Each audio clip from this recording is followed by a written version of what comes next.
Au pied du bel arbre de vie, mot paix, sur du marbre j'inscris. À quoi sert de s'alourdir de peine? Il dessert de s'enlaidir de haine.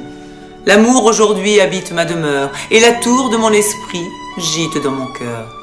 Bien avant que voyagent mes mots vers pleine direction, je rends hommage au Très-Haut pour saine inspiration. Sous la bannière de la lumière, à ma manière, empreinte de solennité et de conscience, sigis, petite pierre d'une poussière qui suinte pour l'humanité dans son errance. Au pied du bel arbre de vie, mot paix, sur du marbre j'inscris.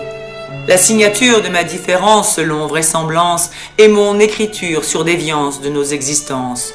Ne vous en déplaise, libéré dans mon esprit de ces contraintes de considération qui peuvent changer de teinte et de ton selon, je me veux à l'aise pour exprimer réjoui sans crainte mon opinion. Bien des chemins sans foi, sans espérance, font des destins sans joie et d'errance. Dans la lutte des humains, quel est le but commun? Combien de larmes en ruisseaux il faudra encore dans ces drames et leurs tombeaux pour comprendre que le tort est de ne pas apprendre. Ne me veux ni bourreau ni victime, plus prisonnière des lorgnettes de mes frères et de leurs sornettes. Je ne veux de ce lot qui décime, alors me réfère à ce beau savoir-faire qui m'entête. Mon Dieu, l'éthique, vraie valeur se meurt, un véritable fléau d'importance. Ce fameux fric sans odeur crée bien des malheurs, déplorable chaos de l'inconscience. Il n'est pas notre serviteur mais notre maître, c'est là l'erreur, la cause de notre mal-être.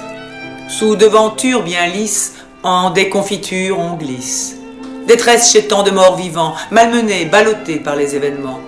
Leur stress est si grand et sort permanent qu'il les fait basculer dans l'animalité souvent. Tant né trop près du caca, cela sent mauvais ma foi. Tant leur priorité essentielle est dans finalité matérielle. Ils sacrifient leur vie, le bonheur, se replient aigris sur des leurs. Pour des médailles en chocolat qui fondent au premier faux pas, ils se chamaillent, parfois immondes jusqu'au trépas.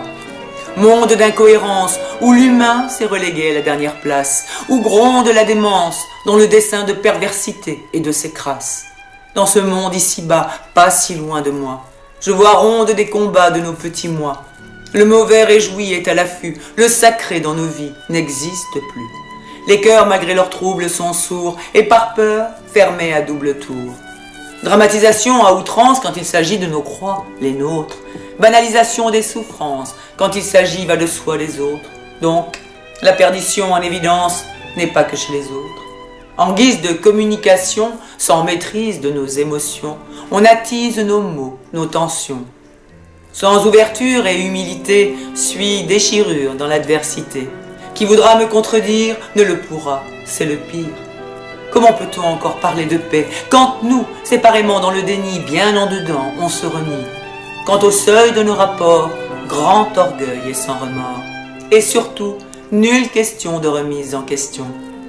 Comment peut-on intimement aspirer à la paix quand nous, souvent adversaires d'un moment, d'un autre, chaque fois différent, pour des broutilles souvent, l'on se gaspille dedans?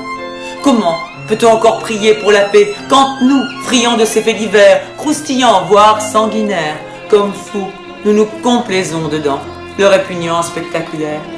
En vérité, nous, partisans d'intolérance, sans nous blâmer, ne supportons même pas la différence. Nous habitons la maison terre, oublions que nous sommes frères.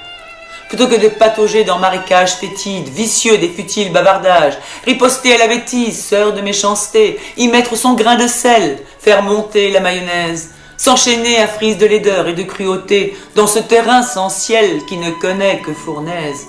Ne vaudrait-il pas mieux s'épurer de ses entourages, placides, être frileux de leurs inutiles orages?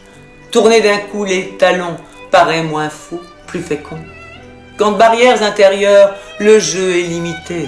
Nos frontières extérieures en sont le reflet. L'amour des siens, l'amour de son chien, l'amour de ses biens, l'amour restreint, est censé nous apporter le bonheur. On cède nos pouvoirs, rétrocède sans savoir. Mais l'amour vers lequel l'on court depuis toujours, celui qui nous vivifie tel bain de jouvence, qui guérit, nourrit, miel d'emprunt de jouissance, qui fait changer le regard, diminuer nos tares, fait grandir l'esprit, rajeunir aussi, celui-là n'a toujours et encore pas cours. Pourtant, L'amour est le secret de la vie, depuis tout temps, toujours, et la clé de la vie, déposée en nous, refusée par nous. À juste titre, la paix aspire à la grandeur de soi, se rallie au plus beau.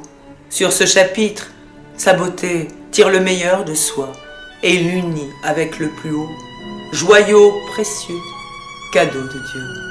Ce texte est mon dernier bébé, alors je le laisse partir dans toutes les directions, comme il a été dit à l'intérieur de ce texte. Et c'est surtout le dernier texte qui sera dans mon recueil que je vais soumettre à un éditeur. Alors on croise les doigts.